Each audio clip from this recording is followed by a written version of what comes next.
Today I'm going to be explaining how to give oral hygiene instruction and perform the Canberra assessment on my rat patient.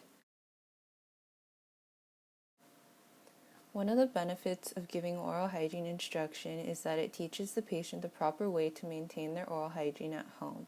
This includes teaching and giving recommendations based on the patient's needs for brushing, flossing, and other oral aids. For the caries risk assessment, it shows the patient their risk of developing cavities, and it goes over factors such as local factors, dental conditions, medical history, dietary habits, environmental factors, and gives recommendations on how to fix those things. After interviewing the patient, I found that their current oral hygiene status includes brushing twice daily with a soft bristled toothbrush, they floss occasionally, and they use fluoride toothpaste.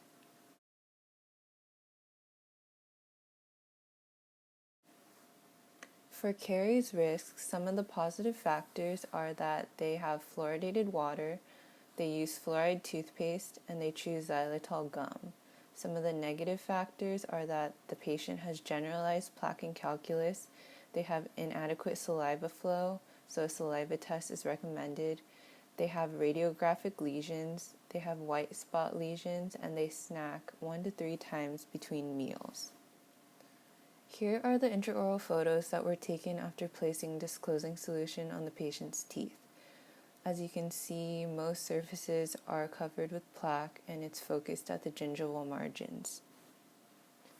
Next is a picture of the recordings that I took for the plaque index of this patient.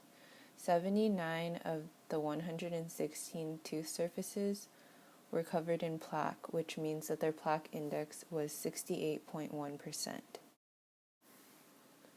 After observing the patient demonstrate their oral hygiene techniques, I noticed that they brushed their teeth using a circular method, they had improper flossing technique, and they did not know how to use an interdental brush. They also demonstrated that they have functional dexterity and are able to take care of their own oral hygiene. Next, I'm going to evaluate the patient's oral structure. For occlusion, they are all around class 1. And for gingival tissue, the contour is blunted and they have rolled borders. And for the embrasures, the papilla fills the proximal space, but there are some tooth gaps present. For this patient, I believe his caries risk is low. I determined this by filling out the caries risk assessment form after interviewing him, and I found that most of the highlighted items are in the category of low. For this patient's oral health plan, I suggested that they continue brushing twice daily with fluoride toothpaste and that they start flossing every day. They should also limit snacking to reduce the amount of time that they have sugar exposure. And for recommendations, they should use an interdental brush, alcohol-free fluoride rinse, and an example of that is ACT Anti-Cavity Fluoride Mouthwash. They should get fluoride varnish, and they should get sealants. Next, I would explain to the patient what cavities are and how the disease progresses. So cavities are caused by dental plaque, which is a type of bacteria that feeds on sugar to produce acid within the mouth. When the teeth are exposed to acid for long periods of time, they begin to demineralize. This means that acids dissolve the calcium and phosphate minerals that are normally present in the surface of the tooth. If demineralization is allowed to continue, eventually a cavity will form.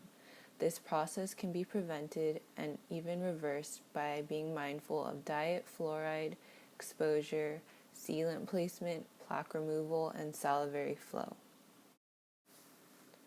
For the goals of this patient, I suggested that they maintain their healthy diet and limit their snacking in between meals, which will decrease their sugar exposure time throughout the day. They should also use fluoride, which will help limit demineralization and enhance remineralization. Sealants can help protect their chewing surfaces. Proper oral hygiene will help to remove plaque, and xylitol will help to improve their salivary flow. And the improvement of all of these things will help to reduce their risk of getting cavities. For this patient's oral hygiene technique suggestions, I recommended brushing using the modified Bass technique.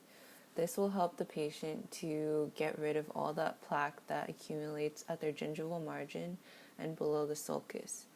For flossing, they should use a C-shaped technique, and for other oral aids, I recommend using an interdental brush to get in between those tooth gaps where the toothbrush may not fit.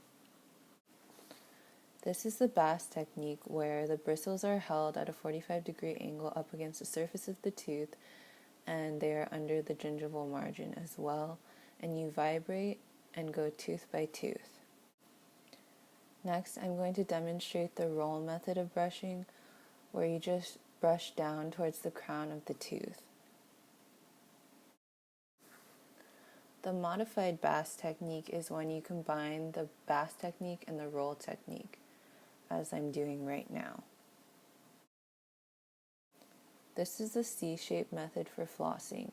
You should gently move the floss through the contacts and then wrap your floss around the tooth in a C shape and go up and down until the plaque is removed, and do the same on the other side of the papilla. After demonstrating, I would listen to the patient's feedback and evaluate their performance. I would continue to use the tell, show, do approach until the patient understands exactly how to perform these oral hygiene techniques on their own. These oral hygiene technique suggestions and recommendations should help to reduce the risk of this patient getting caries and improve their oral hygiene.